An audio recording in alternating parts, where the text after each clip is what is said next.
What you guys think of the intro? Was that good? You guys fuck with it? Should I do that more? Where I walk out and then I come back in? I didn't even know I could do that, bro. Set a timer. Alright, so my last video, it actually got decent views. I was happy about that. I was like, you guys want me to leak my notes about Neville Goddard and manifestation? And a lot of my friends have been asking me for it, and I was like, I don't know. But then enough people said yes, so we're going to talk about it today.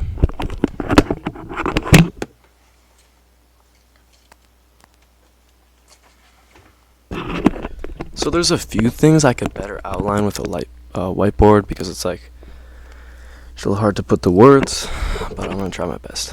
So pretty much this is about the metaphysical fourth dimension, manifestation, and how to do it, the law of attraction and magnetism among the fourth dimension, how it manifests reality in the physical.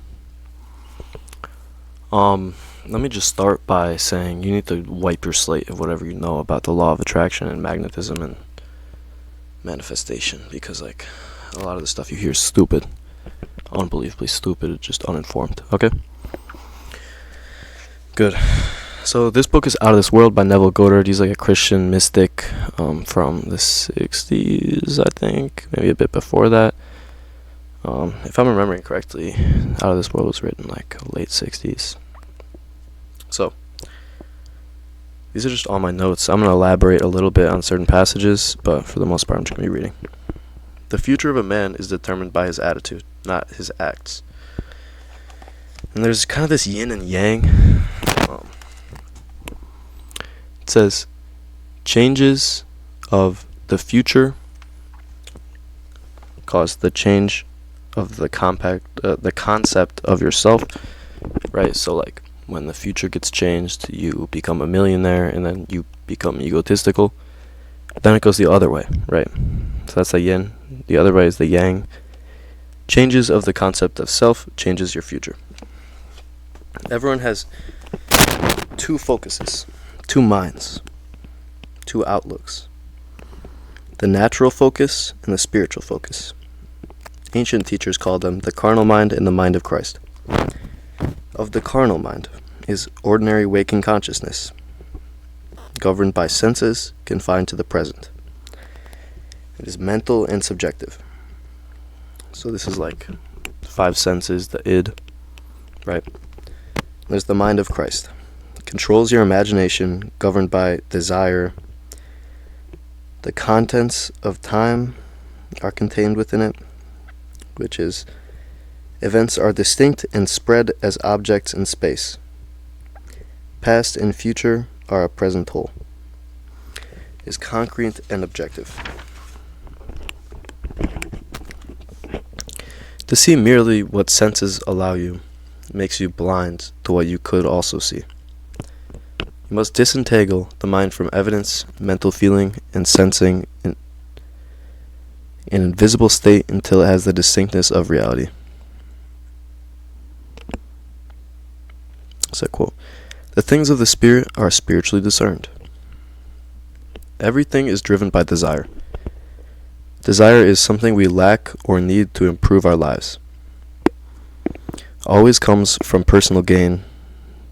The more intense the gain, the more desire you'll have. All of desire is selfish. The spiritual speaks to the natural. The spiritual mind speaks to the natural mind through desire. Obedience is the granting of wish fulfillment.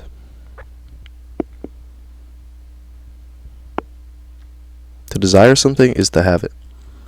If the carnal man assumes the wish is fulfilled and acts on the conviction, he alters the future in harmony with the assumption. Bro, I'm taking my shirt off. It's so hot in here. Like, unbelievable. I didn't want to turn my fan on because I feel like it'd be blowing on me while I record.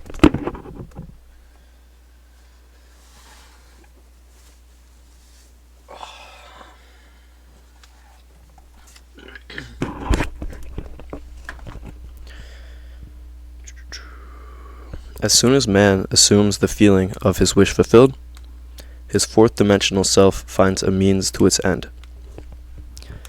Realizing desire is to imagine in the flesh what we experience. This desire in the flesh, what experience would come with attaining such a goal? Yeah, that makes sense. This is the simple formula for altering the future through manifestation, the law of attraction, the fourth dimension. First up, desire. Bro, if you're listening to this, take notes so you don't have to keep watching it. Define objective, know doubtlessly what you want. You have to be sure that you need it. The second, construct an event you would encounter immediately following the fulfillment of your desire, something that implies its completion. The action must be mostly dependent on yourself. The action following the fulfillment, not the fulfillment, right? So like, for example, he talks a lot about if you were to desire promotion at work, you would imagine yourself climbing up a flight of stairs following your promotion, right? Something that you would only climb if you got promoted. And that's the scenario that you're picturing. It must be reliant on you. The third, immobilize the body, enter a state of relaxation akin to sleeping. Imagine you are sleepy. Close your eyes and focus attention to the act you will experience. Imagine you're doing it here and now. I must actually experience it, not stand back and look at myself doing it in third person like a movie or a video game. I must experience this until it has the vividness and distinctness of reality. Feel the sensations as if it were real. Condense the action into a singular act, repeat it over and over until it has a feeling of reality. Ensure you feel it has been completed. Repeat over and over in a relaxed, sleepy state with the feeling. He also talks about, like, this is an example for picturing the scenario. He says, imagine you're climbing a stairs, or a flight, or a ladder. Man, I'm tripping. Imagine you're climbing a ladder. You want to feel each step. You want to feel the gravity pulling you down. You want to feel your muscles pulling you up, right? You want to hear each clink, clink, clink of your boots touching it, right? You want to hear your clothes shuffling around. You need to be, I think Zerka said this. He goes, the person that's best at this is the poet. And it's because they're like, I smelled the vanilla scent of whatever, and I felt the sensations within me. It felt like the beautiful Tuesday morning as a childhood when of the childhood, not as, right? Like, you want to be extremely descriptive. You have to imagine it within your senses, right? So another important part, like he talked about, assuming the state of your wish fulfilled. So if you're trying to get the promotion, like we were talking about, you want to assume how you'd feel in that moment, right? I'm going to feel confident and successful, just great, like everything in my life is lined up. Maybe slight bits of doubt on if I could do it, right? Like all this stuff. I mean, you don't want to doubt, obviously, but like that's just the example. Like, you need to be to a T the sensation, right? You need to be phenomenal with the description and get as in depth as possible with every single little aspect of it. Assumptions, okay, those are all the steps, by the way. Assumptions persisted mentally until they have the feeling of reality become fact. This is my explanation of the fourth dimension, because that's where these things happen, right? So like, I'll explain this part after. How do you define the three dimensions that we define our reality with? Well, the length, the width, and the height. The three measurements perceived within our world. Right? Therefore, to measure a solid fourth dimensionally, one must use another unit of measurement, which is time. Time measures one's life outside of length, width, and height. The appearance and disappearance of an object is measurable. More dimensions something has makes it more real. So, this is another part that's going to be hard to explain without picture. Pretty much. If I were to bisect this GoPro, right? I know you're like, why aren't you filming on it? Yeah, I don't want to transfer files and shit. It's annoying. If I were to bisect this GoPro, what would it be? What would it be if I were to take away one of its planes? Well, this is three-dimensional, right? There's a length, a width, and a height, right? If I were to bisect it, let's say you just see this face. Now what is it? It's a square, right? We're in 2 dimensions now. We got length and width. What happens if you bisect it again? Take away another dimension. Now, just 1 unit, right? Now we just have its length, right? We just have the length. It's just a line now. And what if you take away 1 more unit? It becomes a point. 0 dimensional, right? You look that up. I didn't know about that before. I never heard that in my life. So, what does it mean for something to be 4th dimensional? Well, a 4th dimensional being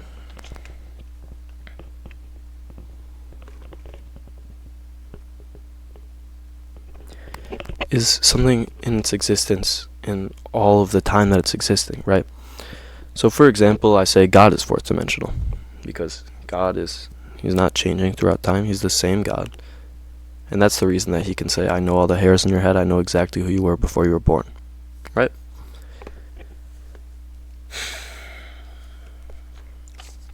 So that means I have a 4th dimensional version of myself, and he exists with all the time that I existed in, but as one thing, not as like a linear progress, right? It's my personality through all of time as one, if that makes sense.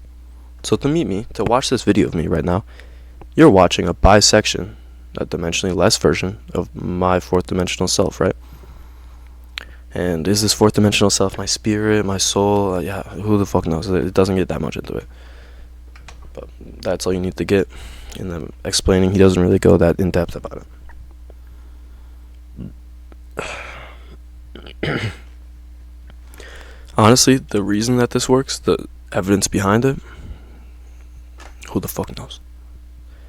I'm sure you could figure it out. I didn't do all that. I also don't want to record anymore. Like, I'm trying to condense this as much as I can, and it's still going to be really long. This is probably going to be like a 40-minute video.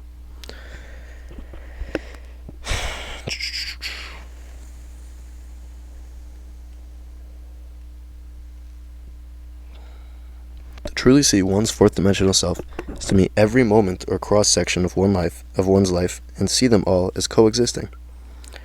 In addition to this, it would have to intake the sensory impressions you experience and all your future may hold. All of this must not be in order, but rather as a whole.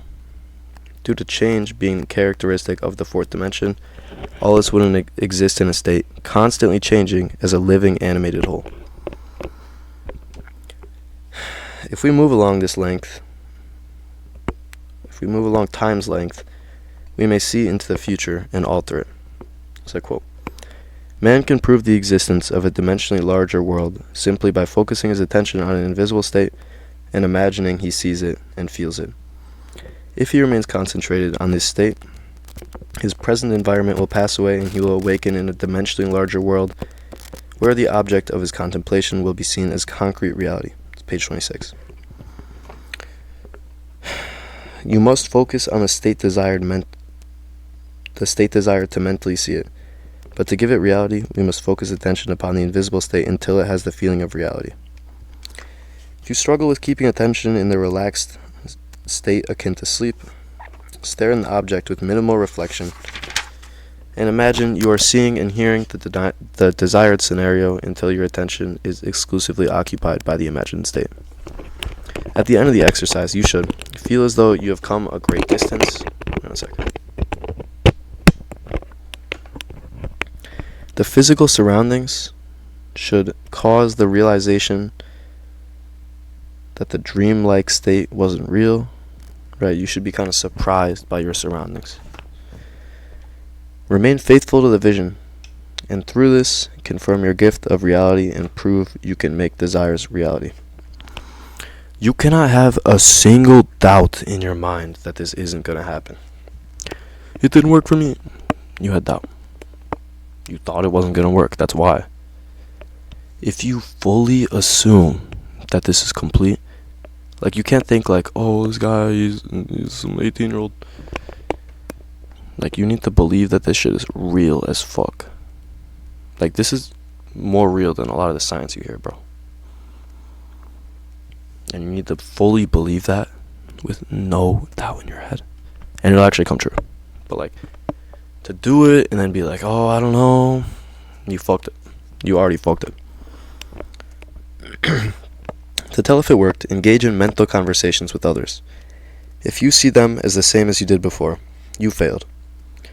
A changed self results in a changed understanding of the world. In this mental, they must see you as your changed version of yourself. If you desire change in others, you must see them as being already changed in this mental conversation. Right? Attention without effort is key to changing this. Wait 1 second. Fuck that, bro. I'm just leaving it. Battery's uncovered now. Attention without effort is key to changing the future. Hence this emphasis on being in the relaxed, dreamlike state. All you should do in the waking dream is construct this array of sensory impressions. When properly arranged, those imply the desire has been fulfilled. A state bordering sleep, but still with conscious control of movements and attention. Acceptance of the dream as reality wills it into existence. You know when you're about to fall asleep and you're like living your dream, but you know you could just open your eyes and wake up? That's what you're trying to get. Ancient teachers, this is a quote, ancient teachers have said the truth need not conform to the external. Different quote. Ye shall know the truth, and the truth shall set you free. John 8, fire chapter. John 8:32, my bad. To know the truth of our neighbor, you must assume he already is what he desires to be. Page 43. Man's imagination is the man himself, and the world as imagination sees that is the real world, but is our duty to imagine all is well and lovely. Page 44. Never expect lowly upon other people, bro. You're fucking them. 1 Samuel 16:7.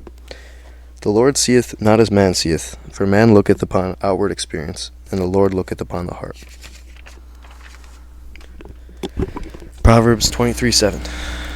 As a man thinketh in his heart, so is he. No more Bible quotes. Wait, no, there's more. But not right now. First, desire to see a person or scene. Then look as though you see it, and the imagined state becomes real. Desire to hear. Listen as though you were hearing. The imagined voice speaks that which was dictated as though it initiated the message. This is, no, yeah, I think there are more Bible verses actually, but this is Job 33:15 and 16. In a dream, in a vision of the night, when deep sleep calleth upon men, in the slumberings upon the bed, then he openeth the ears of men, and sealeth their instruction. Your answer to the question, who am I, determines who you will become. Page 52. I think that's fire, because before I even read this, people would say, oh, what are you going to do with it? Yeah, I thought I messed it up. I'm going to put this back on, because I'm just like scared of knocking the battery out.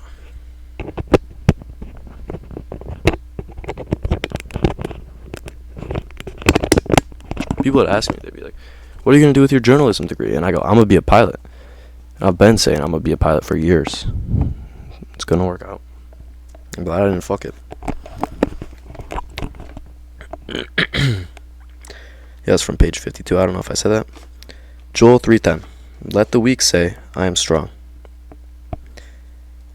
I am is the self-definition of the absolute. Wait, let me backtrack a little bit. Don't you manifest your way into heaven? I don't know if that's crazy. I don't know if that's heresy to say. Don't you go to heaven from saying, I know God, of course I'm getting to heaven? Am I wrong? Because through knowing that, you're being faithful, which is how you get to heaven. Anyways. I am is the self-definition of the absolute. Unlike in the linear 3 dimensions, the assumption is the immediate fulfillment of whatever you desire. New Year's resolutions fail because you failed to assume you are what you desire to be, severing yourself from their root. I think that's genius, bro. It's so good. Experience in the imagination what you would experience in the flesh, where you already that which you assume to be, that which you want to be. My bad. Remain faithful to your assumption, so you define yourself that which is you have assumed. Page 53. As soon as we succeed in transforming ourselves, in parentheses, in our mind, the world will melt magically before our eyes, and reshape itself in that which our transformation affirms. Page 58. Lives are illuminated or darkened by concepts we hold of ourselves, especially so within the dimensionally greater one within us, i.e., the ego is the leader within life paths. Hence, all narcissists are in some respect more successful than average people. That is, assuming that they have the good narcissism, because some narcissists are like really negative. I put in my experience. In addition to this, understanding the fourth dimensional self is the greatest predictor in success one seeks to achieve. Even without understanding such on this basis in its entirety, a partial understanding will still help. Dude, when I wrote this was like a week after I filmed a video about self-hatred being like the biggest conductor to failure. I was like, yo, no way. Because like when I stumbled upon this book, I read it all in one day, right? When I stumbled upon this, bro, I was like, I was so fucking right, bro. And like a lot of people do understand these concepts without actually getting it in like the fourth dimensional scale. They don't understand the metaphysical part or how it brings you reality. They just know that like people with low egos end up sucking, and people with egotism, even if it doesn't look like they're going to do anything cool soon, they always win. It's because they assume like, I am this thing. Self-perception is that which frees or constrains us, even though it may be through the material. One's own consciousness equals reality. This is the only phenomenon which all can be explained. My cousin was calling me. Sorry, Aiden, I'll call you back. There can be no outer change without inner change. As within, so without. Dash page 60. As above, so below, as Freemasons say. This has been an esoteric principle forever, and it's so real, bro. Unbelievable. To act without change of consciousness is, quote, but futile readjustment of surfaces, end quote. This part I found really interesting. Violent emotions are a cataclysm for altering mental arrangements. Hence, each large war being followed by an era marked by materialism and greed. This is due to hate causing a descent of the conscious from the plane of the ideal to that of the level that the war was being waged on. Begin quote. By intensity of hatred, we create in ourselves the characteristic we imagine of our enemies. Qualities die for want of attention. So unlovely states might best be rubbed out by imagining beauty for ashes and joy for mourning, rather than by direct attacks on the state from which we would be free. Page 63. Another quote. Whatsoever things are lovely and good, and of good report, think of those things. Bro, seriously, I read this book, and I'm like, no fucking way, bro.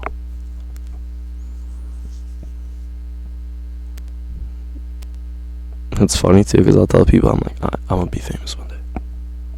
I'm gonna blow up, bro. I know what's gonna happen. And I'm like, I'm gonna fucking win, bro, because I think this shit.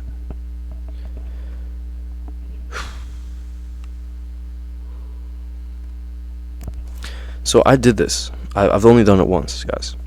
Let me just say. And it worked.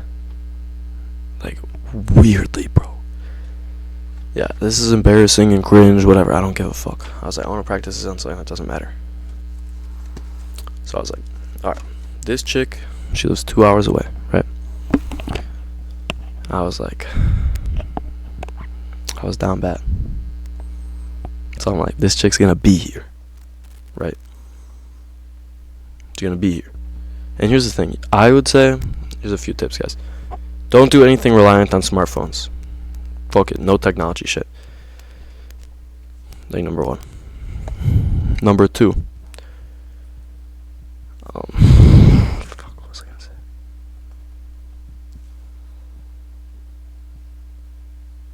Bro, I don't even know.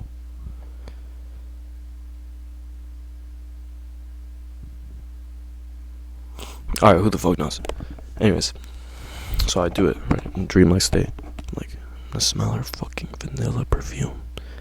I feel the light weight on my arm in my bed. Oh, this is what I was gonna say. Don't do anything dependent on time. Don't do anything like, by this day. Don't do anything on this day. Just the scenario. It's just fulfilled. Bam. That's it. Okay.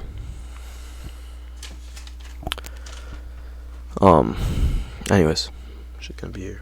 Feel these sensations. Feel her weight on my arm. She's gonna be like this on my bed, this position. She's gonna be to my right. Feel the weight on my right bicep. I feel good, but not amazing. Like, it's like, I'm gonna feel like relieved of a lot, but I'm gonna feel still like a little bit like pondering random shit. But I'm in a great mood for the most part. And it's gonna be like, what else do I think? It's like, I'll make some shit joke and she's gonna like go like, it's fucking stupid. Stuff like that, right? And she like, hey, if you're listening to this was a minute ago, okay? Any chicks? Anyways, we're like texting, whatever. Barely text me back. I'm still thinking to myself, cause like, okay, so like 4 things happen that make me doubt that she's gonna come. Anyways, I'll tell the story. Barely texting me. I'm like, whatever. Like, hey, we hanging out this weekend? She's like, yeah, maybe. I'm like, alright. Friday. You coming? No. Saturday.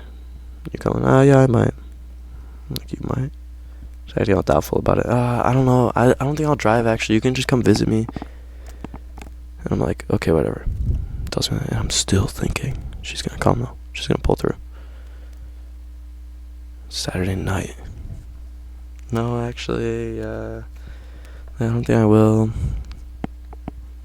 An hour later, yeah, I'll come, actually. I was like, this bitch lives 2 hours away, going to a different college. She didn't even like me that much. She fucking pulled up, bro, and the way it was so natural scares me, dude. Like, it scares the fuck out of me. Because, okay, women live in an unconscious state, right? That's some Jung shit. Men conscious, women unconscious, right? Whatever. And like, she pulls up. It's the exact fucking scenario, bro. She gets right on the side of the bed that I was thinking. It's nighttime. I feel the same way. Whatever, we chill. But then she blocks me. I was like, what for? So all that makes me think of is, I wonder if it's like a monkey's paw type scenario. We had to read that book in high school. I don't know if you guys read that. It's pretty much a classic tale. It's like this family buys a monkey's paw and it fulfills all their wishes that they give. But like some fuck shit happens after. Like, they wish for like $20,000 and then their son dies at work and then they get $20,000 from like the company or life insurance. They wish their son back, and then like he comes back, but he's like a monster and he's all different and shit. Anyways, I wonder if it's like that, because I do think a lot of classic stories hold some of the truth. I really do. I don't know, bro. This is gonna get views. Just, guys, don't do anything bad with it. Don't do it. You're gonna get fucked. Like, people are like, oh, karma's real. Karma's real. Like, it not in like a way where it's like, you hurt my feelings, or like, karma's a bitch. You're like, that's fucking retarded. But like, there's spiritual vibrations. And when you're low vibrational, just doing bad things, even if you don't feel guilty about it, you're still gonna be low vibrational. low vibrational things are going to be attracted to you, and you're going to get fucked. And like, it's interesting too, because the more that you develop your ego, bro, the better things are going to go. And not even develop your ego, but more so the more that you assume, not even assume, the more that you know, I'm going to be successful, I'm going to do this and this, it's just going to fucking come through. Anyways, guys, that's it. Sorry that this was long. Please let me know what you guys thought. Let me know any notes you guys have about this idea. I hope that I explained this all okay. I kind of stutter when I read sometimes. I don't know why. I also have a high tendency to, like, if two words are similar, I like switch them out, and the word isn't even there, right? Like, I was reading time and I said that. I do that shit a lot. But listen, guys, listen. This isn't psychology. Please still listen to me about psychology, bro. I actually read my shit. Don't be like, discredited automatically. You talk about schizo shit. Please. Channel's been good, bro. We're on the come up for real. I'm gonna be gone for 3 weeks. Next week is when I leave. So I'm scheduling this to release in 2 days. Today's Mother's Day. And then I'm gonna film a video on the anima. Bro, I have a lot of shit in this notebook, bro. A lot of fucking shit. So, listen, if you're listening to this, bro, I didn't do anything. Don't be mad. Any girls, just chill the fuck out. Cool. God bless. I hope you guys gave your moms a hug and shit. I'm gonna keep doing research. I'm gonna keep recording. You'll see me. Anyways, gotcha. Just seriously, only good things. Only good things. Okay. Don't be on no fuck shit. Cause you don't know what you're fucking with. Seriously, you didn't even know what the fourth dimension was before you saw this shit. You don't know what you're fucking with in this universe, bro. You barely understand this shit. Roses for ashes. Roses for ashes.